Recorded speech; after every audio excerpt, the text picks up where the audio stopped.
तो नमस्कार, मैं रंजन सिंह और आप देख रहे हैं आपके अपने चैनल बहुजन साथी को।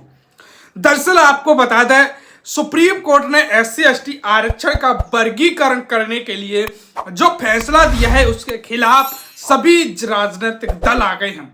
वो राजनीतिक दल आ गए हैं जो लगातार दलितों की बात करते हैं, दलितों के वोट की बात करते हैं और दलितों के साथ हमेशा हर मुद्दे पर खड़े रहते हैं। लेकिन आपको बताएं तो 2024 का जो चुनाव हुआ, उस चुनाव में दलितों के जो वोट लेने की कोशिश और बाबा साहब भीमराव अंबेडकर जी के संविधान को बचाने की बात इंडिया गठबंधन के लोग कर रहे थे। लेकिन इंडिया गठबंधन के लोग जो सुप्रीम कोर्ट ने SC/ST आरक्षण के वर्गीकरण का जो फैसला दिया है उसका ज्यादातर लोग समर्थन और स्वागत कर रहे हैं। इंडिया गठबंधन की ओर से कई नेता ऐसे हैं जो इस बात का समर्थन कर रहे हैं, सुप्रीम कोर्ट ने दिया। लेकिन आपको बताएं तो जो दलित समाज के बड़े नेता हैं, दलित समाज की बड़ी पार्टियां हैं, वो लगातार इसका विरोध कर रही हैं। BSP सुप्रीमो बहन मायावती ने इस बात को लेकर विरोध किया कि जिस प्रकार से जो SC/ST के आरक्षण का जो वर्गीकरण का फैसला सुप्रीम कोर्ट ने दिया है वो बहुत ही गलत है। ऐसा नहीं होना चाहिए और दलितों के साथ सामाजिक तौर से, राजनीतिक तौर से भेदभाव पूरी तरीके से होता है। ये बात BSP सुप्रीमो बहन मायावती ने अपने ट्वीट के जरिए कही।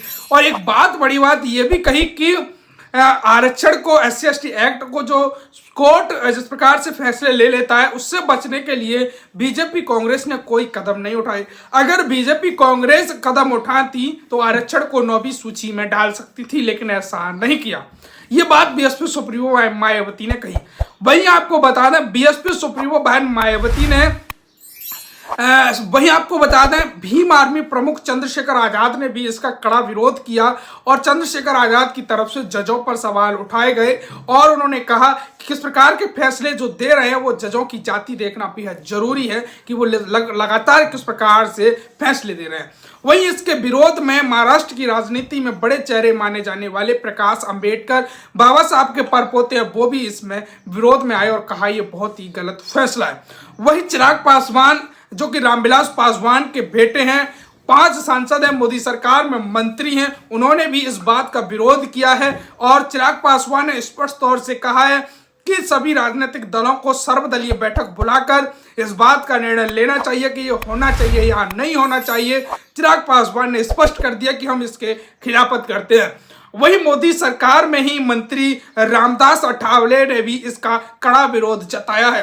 रामदास अठावले ने स्पष्ट कहा कि इस प्रकार की वर्गीकरण और सुप्रीम कोर्ट के फैसले से मैं कतई सहमत नहीं हूं। रामदास अठावले का ये बयान सामने आया है। वहीं आपको बता दें, दलित समाज के तमाम राजनीतिक दल और संगठन इस बात का विरोध कर रहे हैं। जिस प्रकार से देखा जाए तो तमाम बुद्धिजीवी वर्ग के लोग इस बात को लेकर चिंतित हैं कि दलितों के साथ बंटवारा करने की कोशिश, दलितों को आपस में लड़ाने की कोशिश, SC/ST के जो समाज के लोग हैं उनमें ही जातिवाद फैलाने की कोशिश, उनको एक दूसरे के खिलाफ भड़काने की कोशिश ये फैसले से हो सकती है। साथ ही आपको बता दें, बुद्धिजीवी वर्ग, सुप्रीम कोर्ट के कुछ वकील भी हैं, कुछ बुद्धिजीवी वर्ग हैं जो इस बात को लेकर कह रहे हैं कि जो सरकार है इसको लेकर अपना रुख स्पष्ट करे।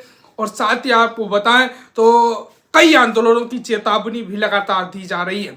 कई आंदोलन ऐसे दिए जा रहे हैं कि 2 अप्रैल 2018 जैसा आंदोलन की चेतावनी सरकार को दी जा रही है, लेकिन अभी तक सरकार का इस बात को लेकर कोई भी निर्णय, कोई भी बात सामने नहीं आई है। अब विपक्ष जो इंडिया गठबंधन है उसका रुख नर्म है, उसका फैसला कर रहे हैं, लेकिन जो ज्यादातर राजनीतिक दल हैं जो बहुजन समाज की बात करते हैं वो इसका विरोध कर रहे हैं। तो आपको क्या लगता है, क्या होना चाहिए इसको लेकर? आंदोलन की चेतावनी है, बड़े आंदोलन की चेतावनी भी दी जा रही है। इस पर कमेंट करें, वीडियो को ज़्यादा से ज़्यादा शेयर करें, क्योंकि दलितों, SC/ST के लोगों को आरक्षण को बचाना बेहद जरूरी है।